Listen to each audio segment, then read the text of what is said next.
आज के एहतजाज से 2 दिन पहले कुछ लोगों को यहाँ बुलाया गया, पिंडी में रखा गया फसाद के लिए। तो आप इस तरह फसाद करके या एक और 9 मई का आपका मतलब आप क्या अचीव करेंगे अगर ये दुरुस्त है तो? देखिए, मैं आपको एक बात बताता हूँ। अगर किसी ने फर्ज करें, अगर किसी ने 9 मई जैसा वाकया करना हो ना, सर वो करना मुश्किल नहीं है। अगर किसी पॉलिटिकल पार्टी ने उस तरह का काम करना हो तो वो मुश्किल नहीं है। इन्होंने कहा था कि पीटीआई को खून चाहिए।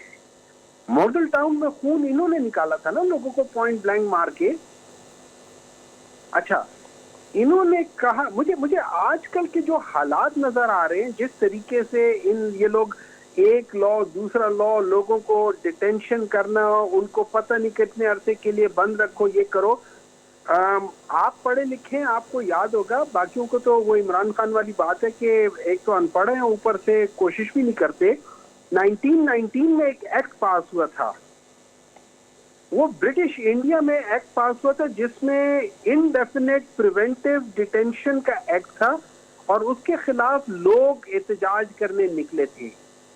उधर भी मॉडल टाउन की तरह उस वक्त की जो हुकूमत थी, उन्होंने मॉडल टाउन की तरह उधर गोलियां बरसाई थी। आपको आज भी आपको ऐसी वो फुटेज नजर आई होंगी जहां पे पंजाब पुलिस ने पॉइंट ब्लैंक गोलियां मारी, वो कारतूस वहां गिरे पड़े हुए हैं। ये इनका पुराना वो है। और आपको अगर मैं रेफरेंस दे दूं, वो जूलियन वाला बाग की ट्रेजेडी कहलाती है। उसके बाद, उस वाक़े के बाद ब्रिटिश वाले जो थे, उन लोगों ने भी जो था ना, ये अवाम के लिए कुछ उन्होंने कहा था, इतना हाई हैंडेडनेस नहीं होना चाहिए। ये जो बात कर रहे हैं ना कि हम रिट ऑफ द प्रोविंस कर रहे हैं, ये आर्टिकल 15 के खिलाफ वर्जी है। आपको पता है आर्टिकल 15 कहता है कि कोई भी पाकिस्तानी पूरे मुल्क में कहीं भी जा सकता है। ये लोग झूठ बोलते हैं। ये कह रहे थे कि उसमें नेशनल टीवी पे, ये नेशनल टीवी पे झूठ बोलते हैं ये लोग। इन लोगों ने पहले भी अली अमीन गंडापुर को मना किया हुआ था कि वो पंजाब में दाखिल नहीं हो सकता। ये झूठ बोलते हैं कि ये पठानों के साथ हैं। इन लोगों ने हमेशा उनको बुरा भला कहा है। अच्छा, सेनेटर साहब, ये तो बिल्कुल आप कहीं और तरफ जा रहे हैं। एक मिनट पार्टी तक, हमें पॉलिटिकल पार्टी तक रहना चाहिए। आप तो बिल्कुल बात एक मिनट है सर, ये कह रहे हैं, मुझे एक बात बताए ना, आप कैसे कह सकते हैं जब आपने दफा 144 लगाया हुआ पिंडी में, आप केपी से एंट्रेंस के ऊपर कैसे वहां पे ब्लॉकेज लगा सकते हैं? आप जो चक्री इंटरचेंज है वहां पे कैसे वो ब्लॉकेज लगा सकते हैं? ये बता रहे थे, इमरान खान के बारे में बता रहे थे और कह रहे थे कि फलाना फलाना है। मैं 2-3 चीजें बताता हूं। Difference between the two leaders.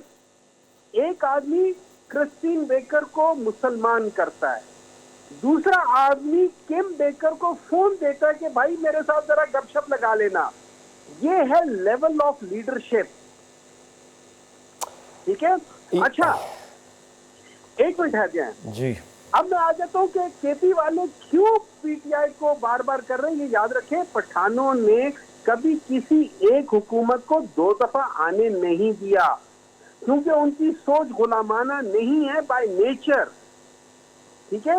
वो क्यों पीटीआई को कर रही है? क्यों पीटीआई के पास केपी में इस वक्त डोमेस्टिक या फाइनेंशियल डेट नहीं है, एज अपोज टू पंजाब और as opposed to Sindh. PTI ने जो अपनी डेट मैनेजमेंट ठीक की है, वो उससे पंजाब की 3 गुना ज्यादा हुई है। अच्छा, फिर केपी ने अपनी जो लायबिलिटी है, खासतौर पे जो उसकी है, ये पेंशन की है, वो लेस देन 4 ट्रिलियन कर ली है। पंजाब में 10 ट्रिलियन से ज्यादा हो गई है। तो मुझे एक बात बताएं, केपी वाले कैसे, जब आवाम वोट दे रही है, आप कैसे उनको कह सकते हो कि यार वो क्या कर रहे हैं? और इन लोगों ने हमेशा इसी तरह ही किया है। इन लोगों ने कभी इस मुल्क के लिहाज से, मैं आपको एक और बात बता देता हूँ, 40 साल से मैं जब से स्टूडेंट था, नाम सुन रहा था मियां नवाज शरीफ का। 1982-83 में उनकी आ गई थी, हुकूमत आ गई थी। वो उस वक्त पंजाब के फाइनेंस मिनिस्टर थे। उस वक्त से लेके उस वक्त पाकिस्तान की क्या हालत थी? पाकिस्तान चाइना से मालदार था, पाकिस्तान इंडिया से मालदार था, श्रीलंका ये मलेशिया से मालदार था, सिंगापुर से मालदार था। ये दो हुकूमतें आई, एक के बाद दूसरी, एक के बाद दूसरी, एक के बाद दूसरी। पिछले 20-25 सालों में इन्होंने उस मुल्क को तबाह करके रख दिया। Well, उस वक्त तो इमरान खान नहीं था, उस वक्त तो पीटीआई नहीं थी। और ये मैं नहीं कह रहा हूं, ये मैं नहीं कह रहा हूं, ये आतिफ मियां कह रहे हैं। आतिफ मियां कहते हैं कि अगर एक नॉर्मल तरीके से भी पाकिस्तान का ग्राफ चल रहा होता, जैसे एक आम मुल्क की तरक्की होती है 1980s ऑनवर्ड्स 2018 तक, तो पाकिस्तान आज से 4 गुना ज्यादा बेहतर होता। पाकिस्तान का पर कैपिटा इनकम आज 1700 की बजाय आज पाकिस्तान का पर कैपिटा इनकम $3500 से ज्यादा होता। चलिए, ये इन दो हुकूमतों ने तबाह करके रख दिया है। इनका अपना पर कैपिटा इनकम कहां चला गया है? ये लोग कहते थे कि जद्दी पुश्ती ये लोग वो हैं, मालदार हैं।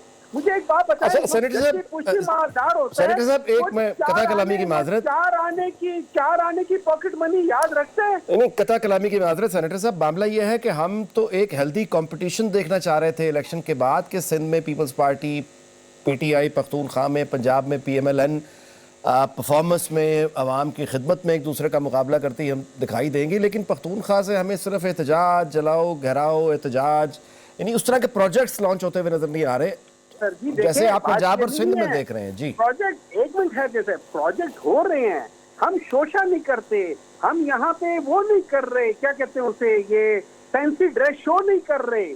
हमारा वहाँ जो काम हो रहा है वो हो रहा है। मैं जो आपको बता रहा हूँ, जो हमने अपनी लायबिलिटीज कम की है, जो हमने डोमेस्टिक डेट को खत्म किया है, जो हमने फाइनेंसिंग डेट को खत्म किया है, ये क्या चीज है? हम सड़कें नहीं बनाते, हम वो प्रोजेक्ट नहीं कर रहे जिसमें माल बिकता हो। अच्छा, जिस बीआरटी की ये बात करें, आपको पता है उस बीआरटी को 4 इंटरनेशनल अवार्ड मिल चुके हैं।